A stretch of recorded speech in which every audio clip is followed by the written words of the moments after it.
কত কাটুস দিবি না মুরগি। ওর ভিতরে কি ডাকছে? মুরগি। মুরগি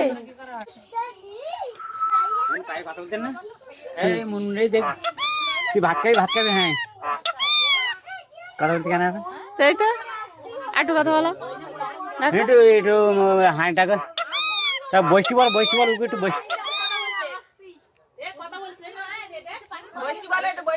একটু বসতে বল এবারে